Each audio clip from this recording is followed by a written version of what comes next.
Thôi không vậy. Tập này cái đó.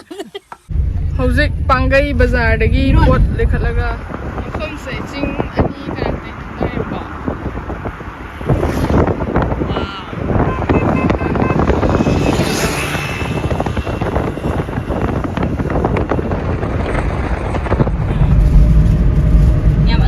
Sagolmang police station yawe. Sagolmang police station dagi yetta hai dore hoi. Sagolmang community hall le. Community hall le ba side ta.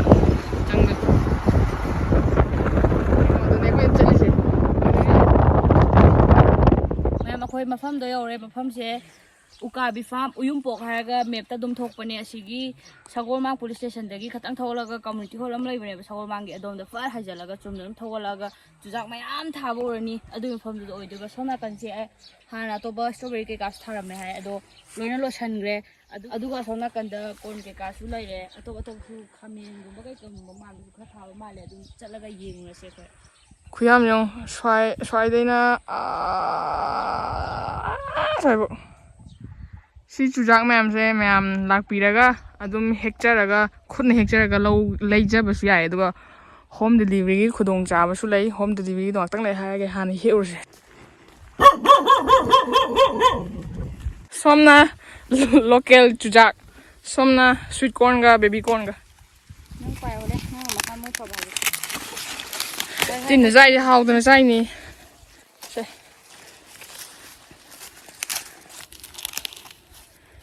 wow baby corn se matam kitang hele hai pamui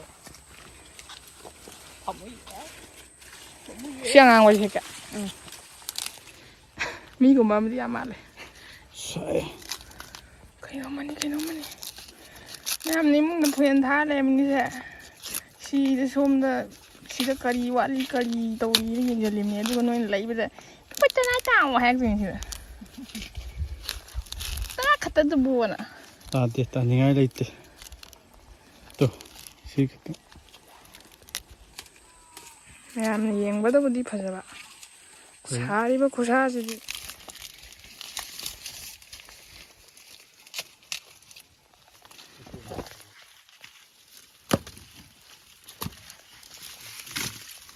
Chujak saduna sikhiba cha ba ito thumme hai guys how yang ba thum he sa thoki de mas puthoro garmung da tharamo tholle bas ke tholle baby corn le re sine sweet corn thumme baby corn sina khok tok pa hojik si moi marketing si khara hojik nauri bagi mayam lisalle ba moi mang dore ado pickle budi semni hai ado si se vitamin A yam yawe ba na meat yam phalle ba si se khoina swaina hin dum cha ja ya aduga si se nai khaiga sangom ga dum angang ka dum bijar su yare dagi yen roast toroga vegetable man do roast toroga dum cha su yare fried rice ha su yare kango ngol ha su yare chang ba mong dum cha ba re swain cha bu yam hawe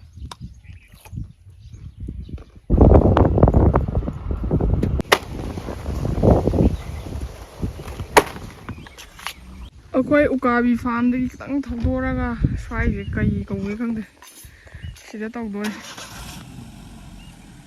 yaina hujik khang da chak thongwe min se myam cooker se ka hodana thamna mayumda gai khang da chak thong punsi gi ha ma si ja de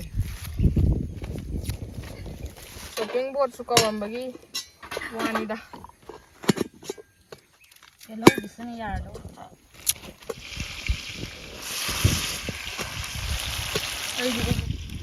corn su yauraktre yaurakta ngakta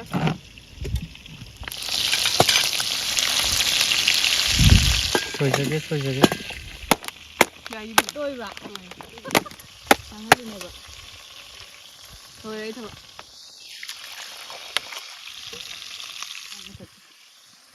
moi ba ni na aibu farm dane pubiraga Chinya tamya.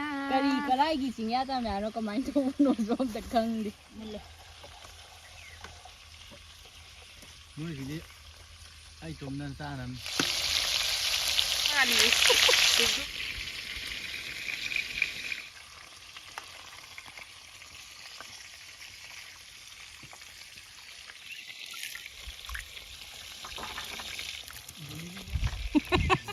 Sweetcorn lâu ga. Dích tay lông bờ. Sweetcorn. Khoi lak min na bana ama tuma ma chani hai ba. Aduh na ai gida. Mulla ba duba. Yeah. Atai gidi mun giro he nang ju tora no horen put up cha ya. Lai nung gi tha do ki ge hai da han han ja. Tâu tâu được đấy. Ma'am video sigi marak thana MamaEarth ki maram da khara hajaramge ma'am makeup tawbudi loi pabiramgani aduraga su yam tang tang na matam gi nine oina loi tawbiramgani akhoi su khangje adom na kiriba do best makeup season abada skin da damage ohan ba yamna harmful oba chemical yaramgani ado ma'am hojikti wabironu MamaEarth ki glow serum foundation ga glow oil control compact ga siloire Vitamin C amadi turmeric ki goodness na semakpa masigi foundation amadi compact asina perfect coverage ohelaga mattified finish pi batana tana 2 times glow su piri adomna nungtigi sinaba kibiraga su chingnabiroganu maramdi safe certified oiraba toxin amadi chemicals yaudabagi proof leiraba product ngaktani foundation ga compact asi any ideal base makeup look ta darkar itala taraba product ani khakni asi product ani khakna nongama atopa kem yaudabida dum lena basu yare aduna hojikti chingnaba amta yaudana nungtigi perfect base makeup look to phangbiragani glow oil control compact si 12 hours ki oina 2 times glow pigani talcum free formula su oiba easily blendable su oiba masagi oina HPF 30 su dum yauzaragani safe certified oiba toxin free oiraba clinically tested su oiraba every Indian skin tone ga chanaraba product ama khakni masi semakpade senarisi main oina vitamin C amadi turmeric vitamin C sina trusted antioxidant ama oiraga free radical damage singbu fight tawraga khoigi skin sibu nan thokhalli turmeric yaingangdi antioxidant amadi anti inflammatory gi changse yam wangna yawbanina khoi nauna unsa khoirakpa singdagi ngakthoga khoigi natural glow supiri adu asigi glow serum foundation sina 2 time glow for 24 hours oiba aduga lightweight su oirani perfect coverage and easily blendable su oirani SAP certified toxin free oiraba chemically tested tawraba foundation neba Plan Goodness Initiative oina adomna pot leiba khudingi website ta link tawraga u amamam adum thajagadori 2025 phawagi manungda MamaEarth na 1 million u thabagi asa chauna leijari MamaEarth ki official app iOS ta su Android ta su loinamak phangabane akhoigi description ta su link yaurabane mayam changaga download dum toksanbiro app oina sijanabiragadi sales lakpa matamda discount su phangbiragani atopa shopping app Nykaa Amazon Flipkart ta su loina phangi akhoigi coupon code asi sijanabiyo aduga every product ta 20% off phangbai khutong chaba si su lobiyo coupon code asi MamaEarth की website नतना MamaEarth की official app तसु valid ओइगनी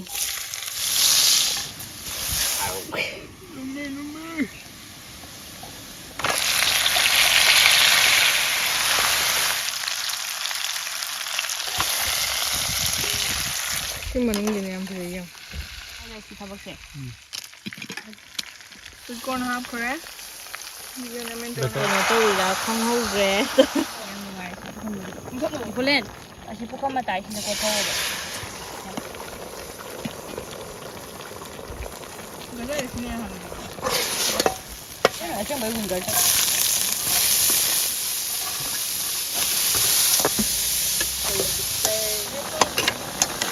Tado man.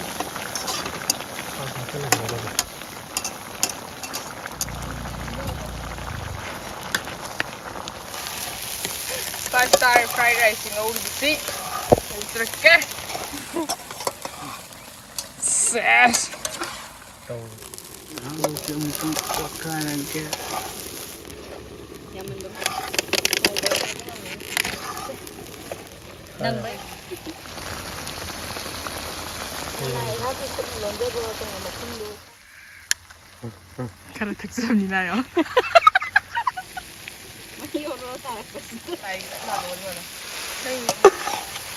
Family này coi nó gì cũng nó thùng. Nào này có xe này gì? Ui rồi, salam này cái đó nó qua cái nồi mà hàng tuổi này.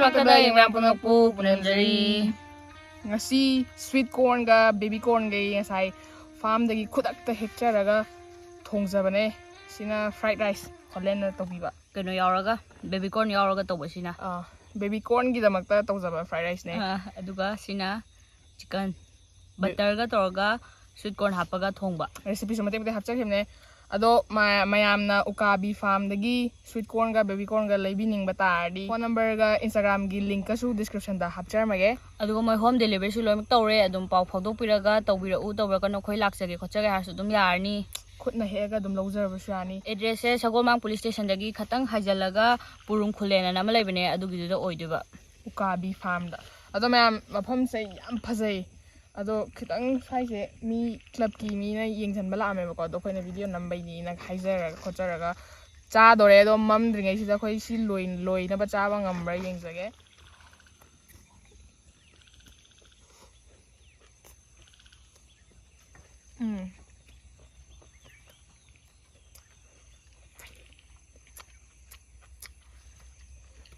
Ashi yam sani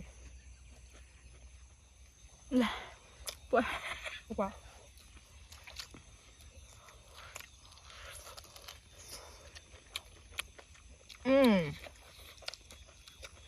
Tàu á.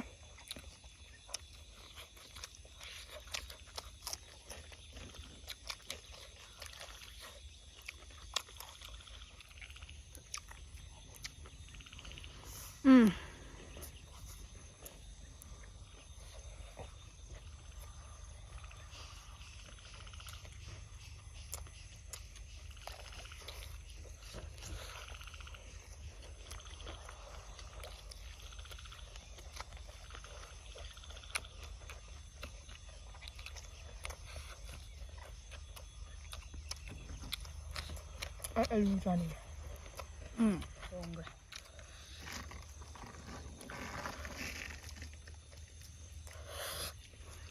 Alright.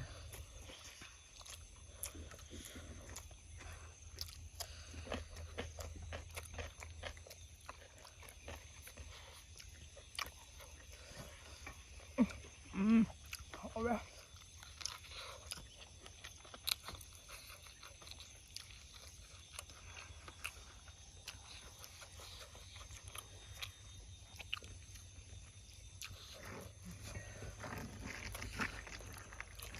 ngaijari khawrang na sikminanaba punna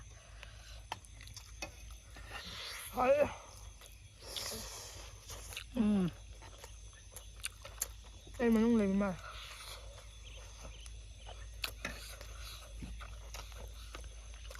nó sẽ thay chỗ tôi làm bốc lắm cha ka loi khang ne thong ăn lan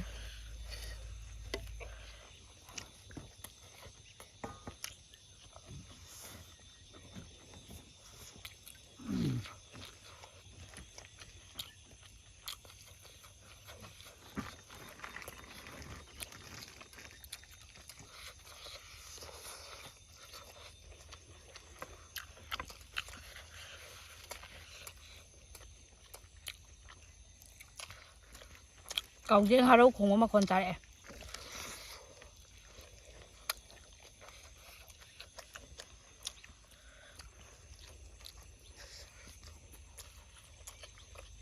nó sai club cái mình được không có làm gì sao mình làm nhà đây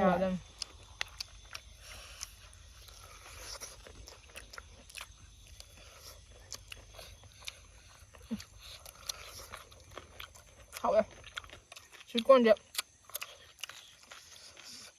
fiber dietary fiber ở bên diabetes soup control tawai duga digestion du sam ka mateng pangba diabetes na min thum me cha no kai do hai bi no phai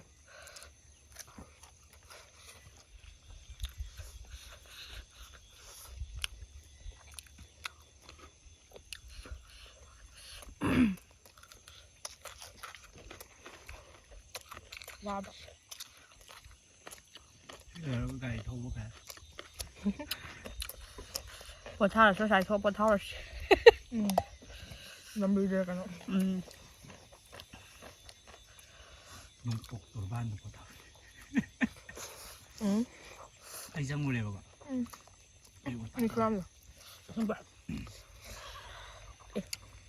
ꯀꯩꯅꯣ ꯄꯨꯛꯅꯦ ꯁꯥ ꯈꯣꯡꯉꯛꯀꯣ ꯃꯥꯜꯂꯨꯔꯦ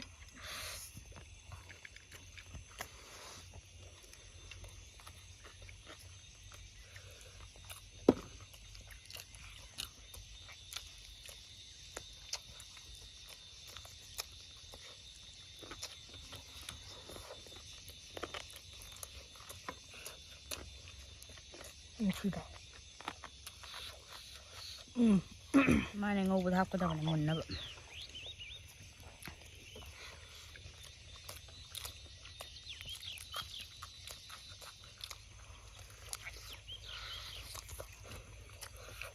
ꯉꯝꯂꯥ ꯑꯣꯏꯔꯗꯤ ꯃꯝꯃꯝ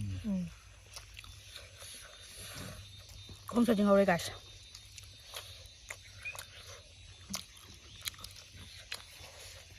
ꯍꯥꯎꯋꯦ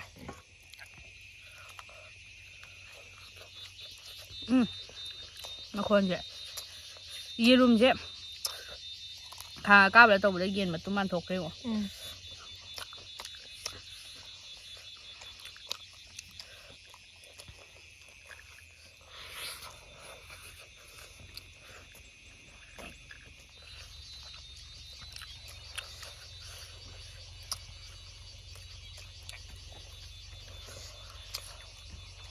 ꯄꯥꯈꯠꯄ꯭ꯔꯥ ꯀꯩ ꯃꯈꯣꯟ ꯇꯥꯕ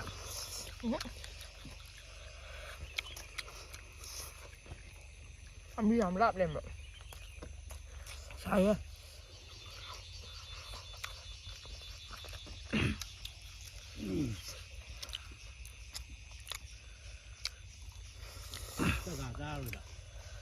ꯌꯨꯝ ꯆꯥꯎꯔꯁꯦ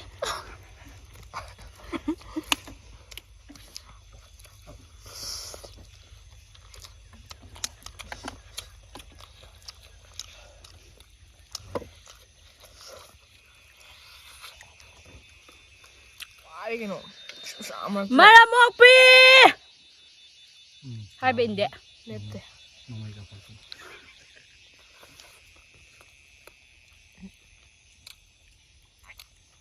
ꯂꯦꯞꯈ꯭ꯔꯦ ꯉꯥꯏꯔꯝ ꯈꯣꯡꯉꯥꯅꯤ ꯃꯔꯝ ꯃꯣꯛꯄꯤ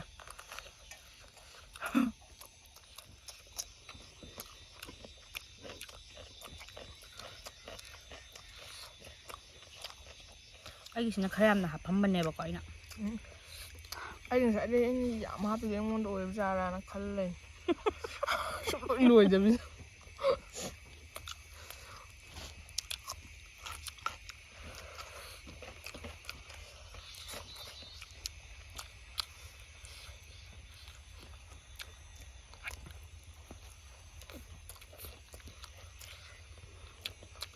ꯊꯕꯤꯁꯤꯁꯨ ꯐꯥꯔꯝꯗꯒꯤ ꯍꯦꯛꯂꯛꯄꯅꯦ fresh ꯉꯥꯛꯇꯅꯦ ꯑꯩꯈꯣꯏ ꯆꯥꯏꯁꯦ ꯃꯊꯪꯗ ꯄꯨꯡꯅꯧ ꯅꯧꯕ ꯑꯃ ꯆꯥꯔꯛꯀꯅꯤ ꯑꯩꯈꯣꯏ ꯑꯩꯈꯣꯏꯕꯨ ꯑꯃꯨꯛꯐꯥꯎ ꯆꯥꯖꯗ꯭ꯔꯤꯕ ꯍꯣꯏ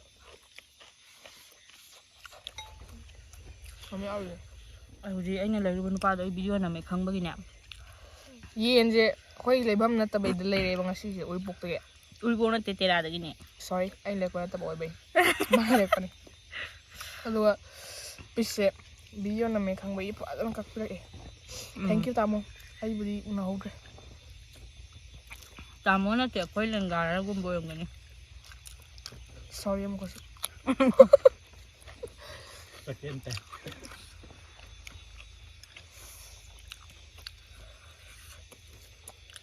ꯑꯩ ꯂꯩꯔꯅꯤ ꯑꯗꯨꯗꯒꯤ ꯆꯥꯁ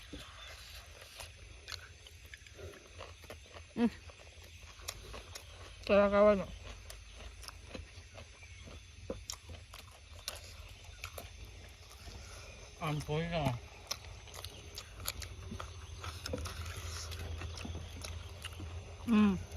ꯆꯤꯟꯒꯁꯤ ꯎꯝꯖꯟꯕ ꯉꯝꯃꯛꯇ꯭ꯔꯦ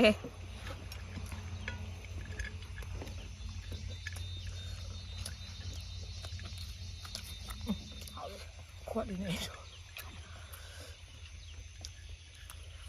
ꯌꯥꯝꯕꯤꯔꯛꯎꯔꯥ ꯌꯥꯔꯦ ꯌꯨꯝꯗ ꯆꯥꯎꯔꯒ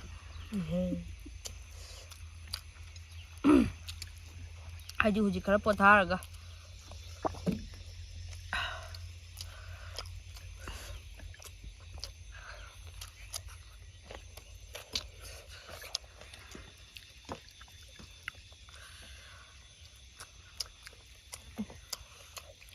Xin chào.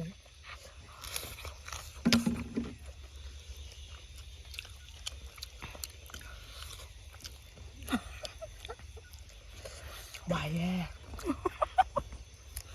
Rồi, vui chưa? Mình đi thấy gì à? Xin sắc. Mẹ chắc là cái hecto piece rồi. Phải xài bé hecto gì có.